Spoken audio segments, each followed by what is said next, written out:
My friend and bandmate and band manager, Michael Felber, had the idea of starting a podcast. And I've worked in television before, and I wanted to do this podcast to educate non-Inuit as well as Inuit about Inuit culture today, like not just historical stuff, but who we are as Inuit in today's world. I also talk about and promote healthy lifestyles. We talk about sobriety. We talk about arts. So yeah, it's a cool podcast. What does that mean to be Inuit in today's world? To be Inuit in today's world is we're still practicing our cultural traditions. We use modern materials to practice our traditional stuff, like we go hunting, but we use snowmobiles instead of dog teams. But we're still hunting the same animals. We're still eating the same animals. We're still sewing the same methods, but we're using man-made materials more. But we're also still using skin from the animals that we hunt, or skins that we buy from the store, like fox fur, for instance. We're still speaking our language, but we're working in today's world. We are promoting and preserving our language, our cultural practices in this very rapidly changing world. So we're a very small number of people when you look at the global scale. In Nunavik, for example, we're just under 15,000 people. So we have other Inuit around the circumpolar world that are we each have our subcultures within our Inuit culture, depending on what region we are in. How many of those sort of traditions, you spoke about things like hunting. I think you're in Quebec now, is that right? Yeah. I live in Montreal. Montreal. Okay, so you live in the big city. Yeah, see, that's another thing, to be an Inuk living in a urban setting. Yeah, so I assume that day to day there's only so much that you can really be in touch with when it comes to those things, right? I mean, it's probably hard to go hunting, I would imagine. Yeah, I mean, I still go up north. What we say up north is we go back home to Nunavik. I just came back from Nunavut, a place called Iqlulik, which is above the Arctic Circle. I didn't go hunting because it was minus 56 consistently while I was there. But I speak my language every day. We eat our traditional food regularly. There's Inuit community here in Montreal. With my work as an artist and as a simultaneous interpreter, I'm always speaking Inuktitut. I'm sewing when I can. I'm a clothing designer, and I make my own winter clothing for me and my family, and also traditional contemporary clothing that I wear on stage. So I'm pretty connected to my Inuit culture, even if I live in Montreal. I'm surrounded by Inuit art in my home. Yeah. What is your work as an interpreter?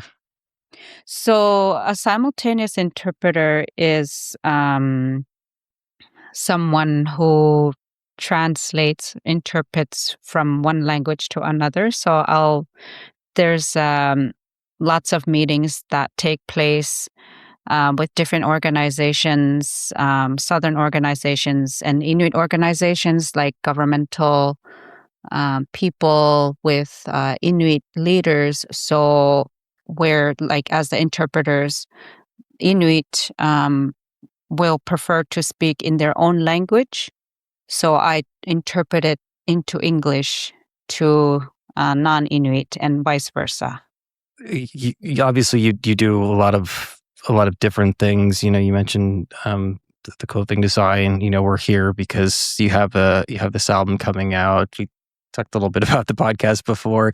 Is that, how much of that is by design? Are you somebody who needs to have a lot of different projects going on at any one time? Yeah, it's kind of toxic. Is it? I don't think it's toxic. I mean, it's as long as you're able to budget your time, and I don't know if it's. I don't think toxic is the right word, but I can understand how it can be difficult to. That's the thing. I don't budget my time well enough. Fair enough.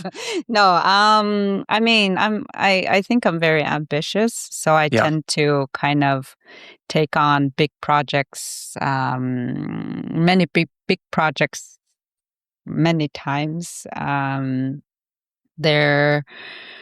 We always have multiple projects on the go. We, as in me and my business is called Umati Productions Incorporated. So in my business, I'm the business owner, and Michael Felber is my manager. So we're two people managing our projects. We collaborate with many different, whether it's production, television production, or like whether I'm facilitating healing workshops to Inuit, or I'm making a mini documentary. So it's like all these things that are constantly on the go, and something really cool will be proposed to me, and I'll take it on when I should maybe not sometimes, but we manage. And you have kids too? Is that? Yeah, I do. I have 2 adult kids, and I have a little one who's almost 5. So 26, 24, and almost 5. That's quite a spread.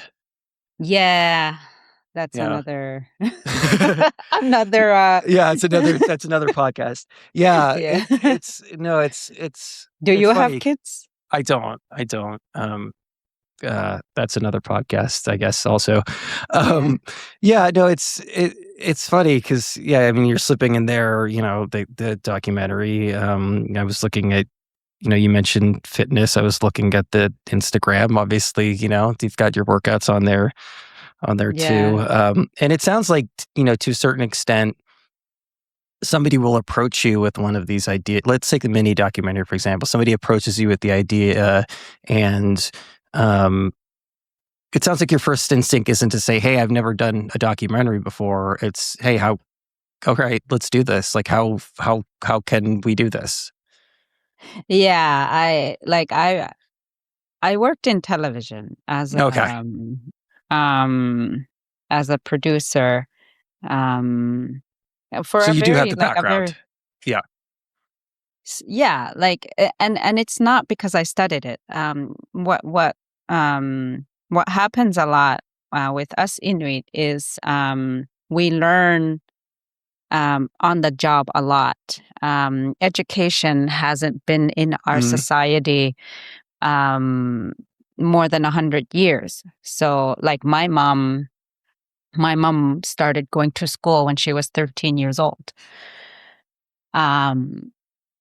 So we take on jobs, and we learn along the way.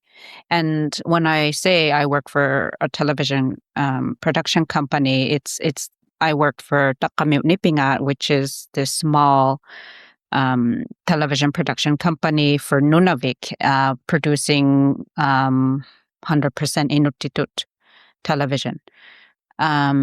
So I've been, I was the director of post-production production and post-production. And so using that as my, like, a bit of knowledge when my dad said that he would like a documentary about my mom, because my mom is pretty exceptional. I happened to be making a music video with Tair Inu Productions, which is an all indigenous owned production house.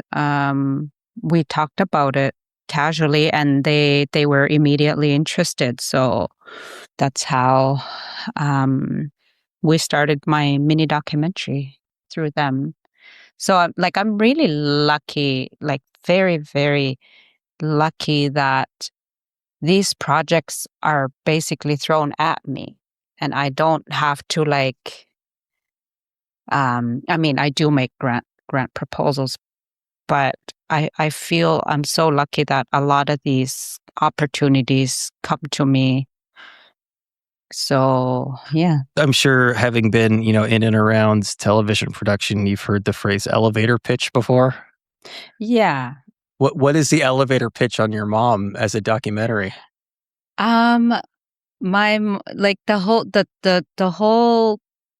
pitch for that was this elder who does a lot for her community, including playing the accordion for the Christmas celebrations. Like mayor, pastor, school principal, regional counselor. Oh, she happens to play accordion.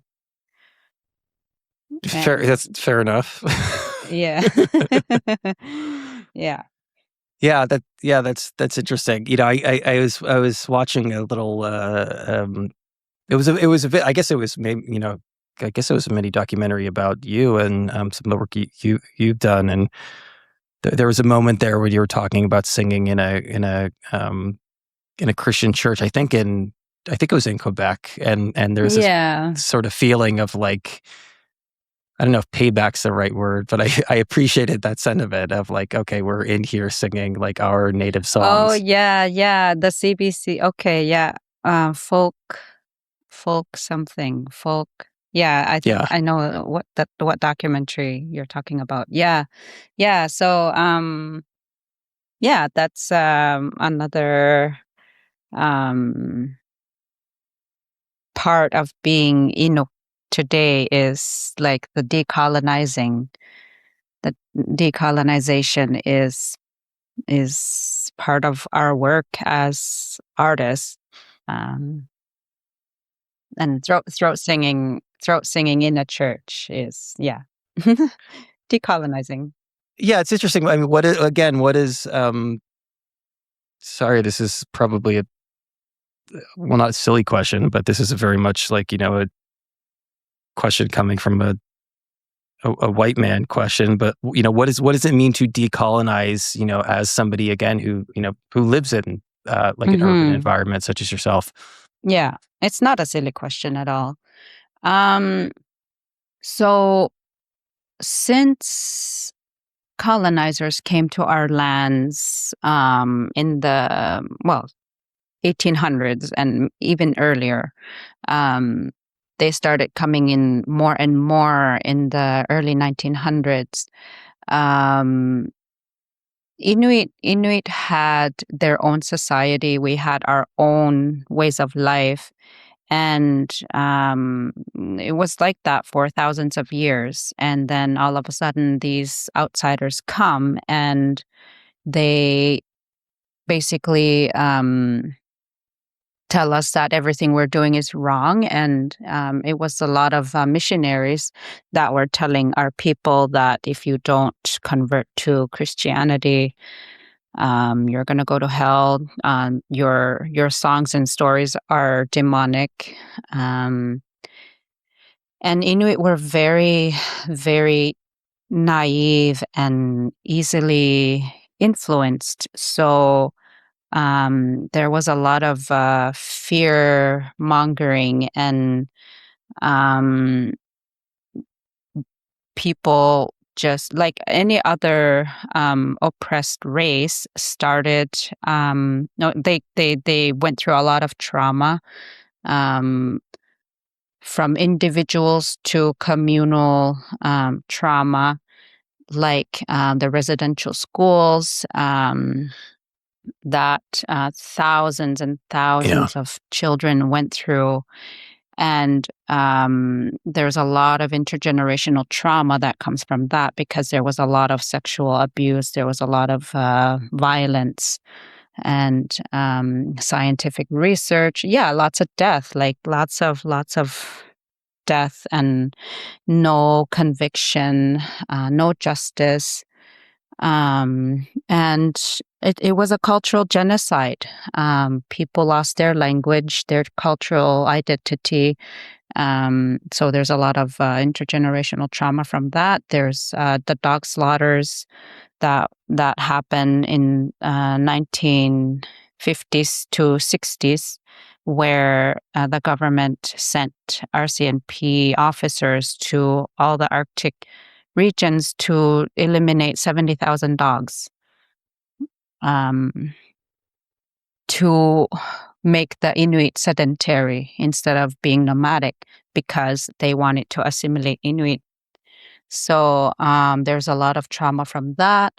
Then there's the different kind of epidemics where outsiders brought diseases, and there was no medical supplies available, so people died. And some of those were designed to actually kill people. Biological warfare. Yeah, exactly. So there's so many stories like that, and it still affects who we are today. So we still experience racism. We're still the minority. Um, there's a lot of, unfortunately, lateral violence as well from our own people because of the colonization. For example, we lost our tattoo practices, but we're reclaiming them back now. Where all the women had tattoos. Everybody had tattoos. All the women had tattoos. It was unusual. It would have been unusual for a woman not to have tattoos, but now the mentality is flipped, where when you see women with tattoos, you're like ridiculed, or our own people will say, "Well, you're not Inuk enough, or you don't know how to sew traditional clothing, so you're not supposed to have tattoos," like things like that. We do hear that sometimes, which is sad. But it's just a lack of education, really. So that's decolonizing. I guess I'm just telling people to go watch the CBC documentary now, but that's another really interesting piece there. And that's when that's, I guess, where I realized that you had an older daughter, is that she has picked up the practice of tattooing. Mm-hmm. Yeah. And how did she get into that? That was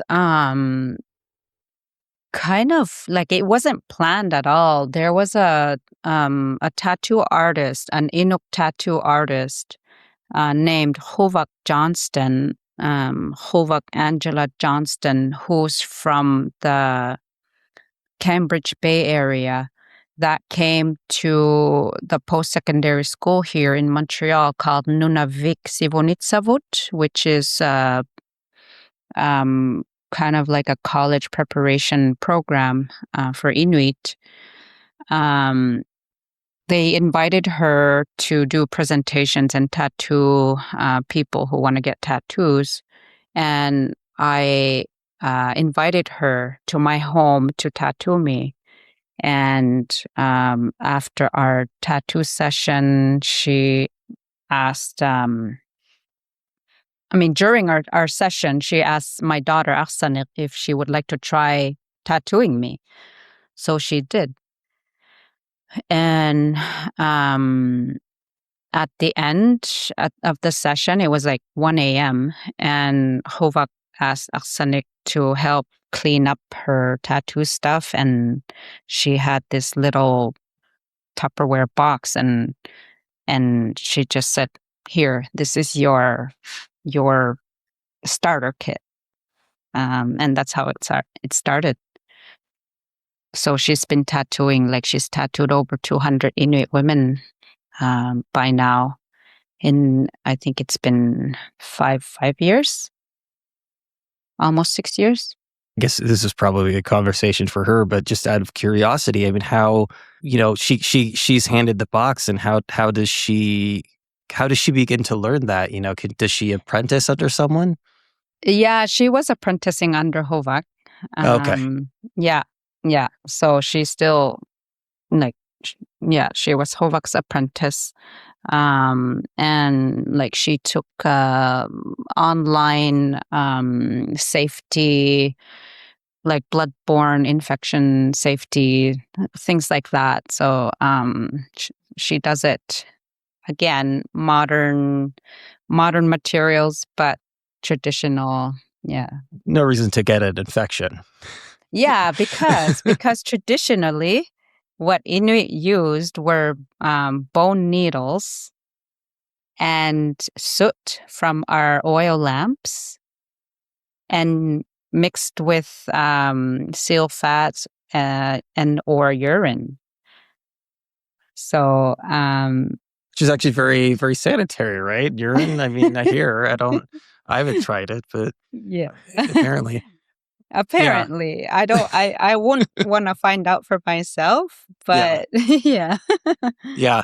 It's, I mean, one of the things worth pointing out too, like specifically about the tattoos, because this will end up being an audio only podcast, is that they are face tattoos. So they aren't something. Like I do have face tattoos. Yeah. Yeah. Like there's this line on my chin that starts from the bottom of my lip on the center down to my chin. That was traditionally the first tattoo of a young girl who had their first period.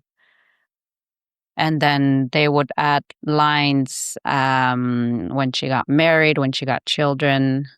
They would start adding lines, and with different accomplishments in life, the more elaborate her tattoos became, the more decorated she is, the more skilled she is, which was to show people this is a great woman. Like it's all for survival, right? So if you have this highly decorated woman, it means she's got a very successful hunter as a husband that will provide for the family and the camp. So, it's. I like that too, because it's to me that says, obviously, having your period is not something to be ashamed of. This is something to be proud of. This is something that part of life. Yeah, but something that that you're carrying around with you, something that you're literally tattooing on your face. Yeah. Like it's by choice now. Like we don't tattoo 11, 12-year-old girls. Okay. It's by choice now. There's that's fair. More and more Inuit women have facial tattoos now. It's becoming very common, and it's great. It's really great. And depending where your tattoos are, they also have different meanings. Like the thigh tattoos are there so your baby can see something beautiful as soon as he's born. And the tattoos here on the chest are mother tattoos, to say you're a mother. And for these, for the markings on my cheeks, like I said, each accomplishment would mean you get a new marking. So for the dots on my cheeks, I made it signify my 10th year sobriety, which is an accomplishment for me in this modern day world. Whereas it would have meant accomplishing a skill, a different skill in like pre-colonized times. So there's different women that give different meanings now, like graduating university or things like that. So they give new meanings to our old tradition. Why did that specifically take on such a central meaning for you? Because I was a wreck. Fair. I was a very angry alcoholic, and I had a very difficult life, and being sober is important for me, and I promote a sober lifestyle. As a singer-songwriter, I try to use my platform for good. So I promote that. Yeah. Yeah, it's funny. I think I stopped drinking. I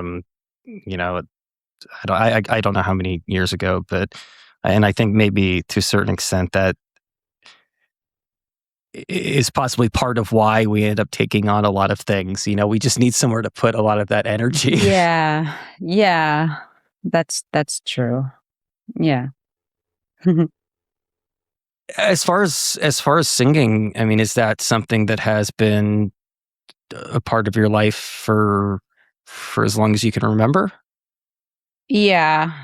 I wrote my first song when I was 15, and I wrote it with my cousin. But I've always wanted to be a singer, ever since I can remember. I've always been drawn to music. So I dreamed of being a performer, singer throughout my whole childhood, and I get to live that. So it's pretty magical. When did you make that sort of transition? I mean, when did you start doing this sort of more, I guess, in a more professional capacity? One of the reasons why we moved down to Montreal in 2007 was music. And I've always worked full time. When we moved here, I went to college, because as Inuit beneficiaries of Nunavik, our education is paid for, which is very unique. And it comes from the modern day land claims agreement that was signed on November 11, 1975 between the Inuit of Nunavik and the provincial and federal governments. So in that deal, we got education among other benefits for signing away our land, parts of our land. So we're sponsored students when we move down here. So we get housing, our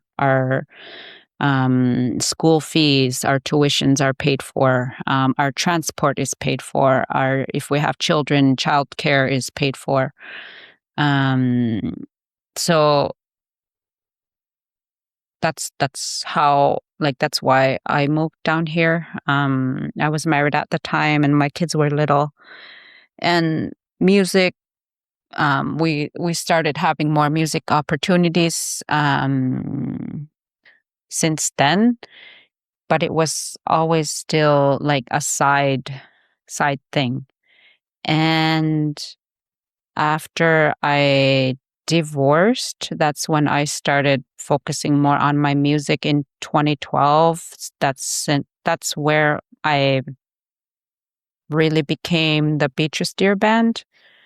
And I've been with the same band since. And 2 years ago, 2 years ago, I finally made the decision to completely be my own boss and stop working for other organizations. So so I do that full time now. Like I own my own business and it's going well. Yeah, that's and again, I wouldn't be where I am if I didn't quit drinking. So like it's huge for me being sober. Did the sobriety or the move come first? The move. The move came first. Okay. Yeah, I got sober in 2011. Interesting. I'm wondering sort of to a certain extent how much, obviously, moving to a big city, in some ways, there are perhaps, more temptations, but at the same Oh yeah, time, because there's no bars where I come from. yeah, There's no liquor store. There's like you have to order all your booze by plane, and it's very expensive. But but yeah, there's a lot fewer, there are a lot fewer like other distractions there, right? yeah, I mean, distractions as in like there's no shopping malls, there's no like we hunt like Inuit we hunt, we go fishing, we're together a lot like that. It's like my hometown has less than 500 people. And in the region of Nunavik, we have 14 coastal villages that are only accessible by plane. So these are very close-knit communities where everybody knows everybody. There's barely any music programs, like kids play sports, but it also depends on each community whether they have a good um, community project coordinator. Um, it really depends who runs these programs, if there are any at all. And a lot of the communities don't have that. Everything is fly in. Um, Hospitals, there's 3 hospitals in the region. So everybody who needs specialized medical treatment has to be flown to Montreal. So it's a very unique world. And a lot of people have never been to the South, like to Montreal. So there's it's it's nice in a way, but it's also limiting because a lot of people unfortunately don't have a vision for their future past certain things. Like if you ask a little girl, what do you want to be when you grow up? And a lot of these little girls will say, I want to be the cashier at the co-op, which is their normal. But if you ask a little girl here, a lot of kids will say, oh, I want to be a doctor, or I want to be a dentist, or I want to be an astronaut, So it's a really different world. Not to say that there are kids who dream and aim high. They do. Like, look at me. I'm here. I did read an interview where you discussed this a little bit, and it made a lot of sense. Just that that there weren't a lot of resources open to you. That there weren't these sort of like mental health resources open to you at the Yeah. time. There's It's improving very slowly. It's very slow, like bureaucracy in the government level is very slow. Um, So any change takes a long time. So I just promote what I can. I promote exercising, I promote mental health, I promote healthy eating, sobriety, um, fitness, like anything I can do to make a little bit of difference. Nutrition. So I do what I can do and just hope that there's people that are listening and making healthier choices for themselves. And people say they do. Like I'm always traveling. So every time I'm at an airport somewhere, lots of Inuit will come up to me and say, "Thank you for sharing your workout videos. I started working out because of you. I started cutting out sugar because of you. I try to move a little bit more because of you. I quit drinking because of you. Like I got counseling because of this is what makes a difference for me. Like sometimes it feels like it's for nothing, but when people come up to me and say that, it makes a huge difference, and it's worth it. Was it ever difficult to talk about these things, or was it ever, I mean, not everyone. I think not everyone has it in them to share exercise videos on Instagram. You seem to be a very sort of open person, and somebody, and at very least, like, willing to open to discuss your own journey.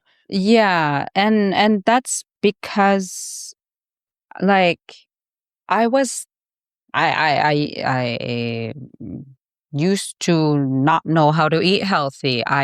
Like I grew up with eating junk food all the time, and my parents didn't know the difference between healthy food and non-healthy food.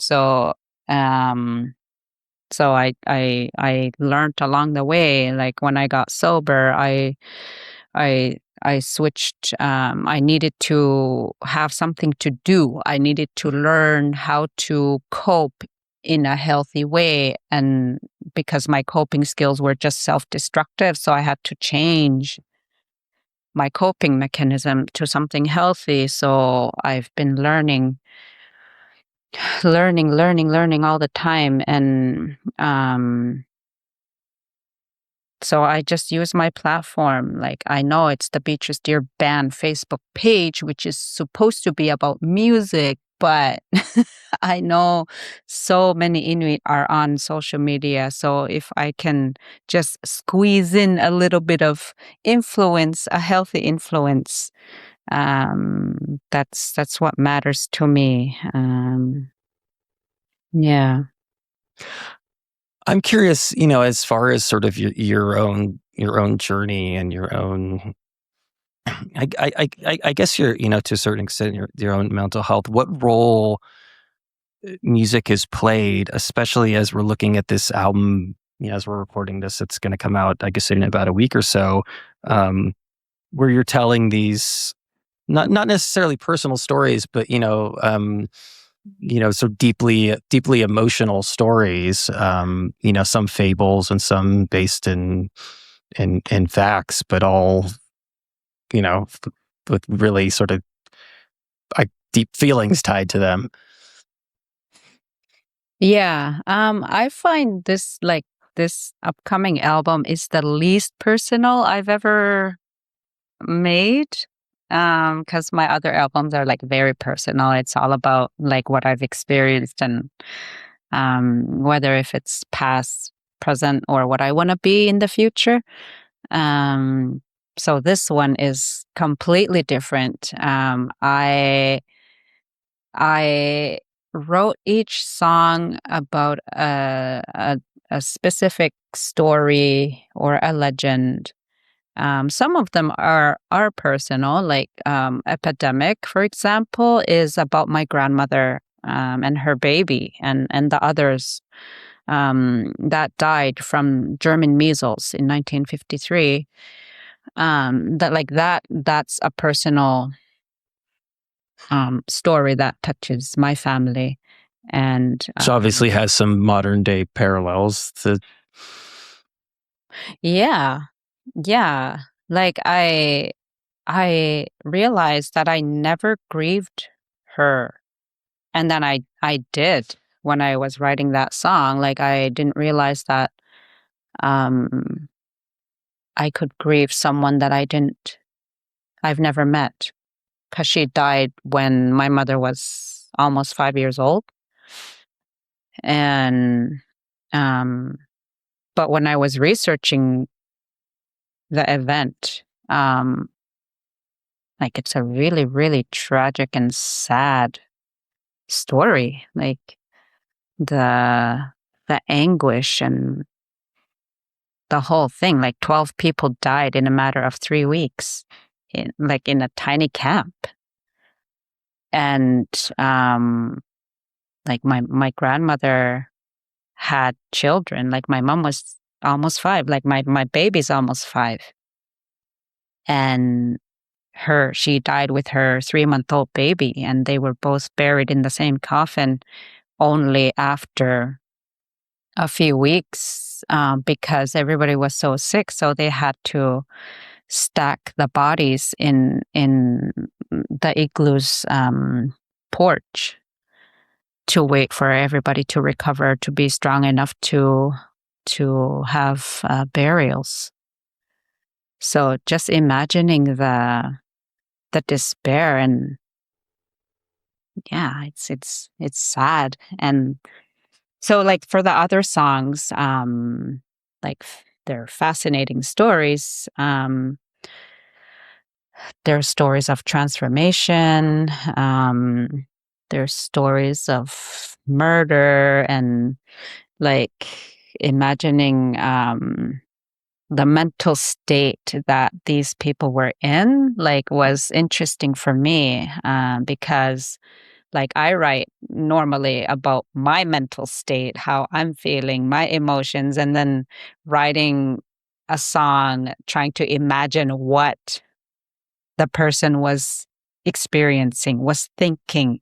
Like, Caterpillar, for example, is a song about this woman who couldn't have any children, but she was so desperate to have a child that she adopted this caterpillar and became obsessed with it and started breastfeeding it. But because she didn't have milk, it was sucking her blood from her breast, and it grew and grew. So imagining the psychosis, and then her husband coming home after many weeks of hunting on the land, because that's what our people did, and him coming home and finding this gross caterpillar inside his mitten. He got startled, and he, like, threw it on the ground and stomped on it and killed it, to his wife's horror. So these, yeah, like, it was fun, and it was kind of, like, scary too, like, as an artist, because we know everybody knows us. And I mean, like, to a certain extent, I was, like, kind of scared to, like, are the elders not gonna appreciate my version, or am I allowed to say these things? So it was, like, kind of scary like that. But I just, like, just became, I mean, I put on a brave face instead, and, like, just permitted myself, like my ancestors did. It's just my way of storytelling, because like, the stories that are passed down from generation to generation, like, these are hundreds of years old, like these stories that I'm singing. And as time went by, there were minor variations of the same story, from, like, the Nunavik version, the Nunavut version, the Labrador version, the Greenlandic version, but it's all coming from the same stories, but with different variations. So I'm just doing the same thing. It's just my variation. That's interesting, and it hadn't occurred to me, and that maybe that's something that that you have to think about, and there's a little push and pull And a lot of what you do, maybe throat singing being another good example of, I'm a big part of this is honoring this tradition, but I also want to do it in my way. So how can I do it in a way that honors the tradition while I'm putting my own stamp on it? Yeah. Yeah, exactly. That's exactly it. Like throat singing, traditional throat singing is two women competing with each other for fun, and my version is including it in my music. I'm guessing, just based on the fact that obviously, you have been a very good ambassador, that has the feedback from the elders been largely positive? Yeah. Yeah. Yeah, it has. It has been. I mean, the the elders are not like playing my albums on repeat, I guess, but they're not disapproving. But I'm sure that they're happy that they're happy that people are out there speaking the language. They're happy that people are out there sort of like just Yeah. continuing on a lot of these things, right? Yeah. Yeah. Yeah. I think what they're more grateful for is me promoting a healthy lifestyle. It's not so much about my music, it's about me talking about sobriety and trying to make a difference that way. Yeah, and it sounds like they've seen those changes. I mean, just the fact that Mhm. people have interacted with you and come up to you and told you that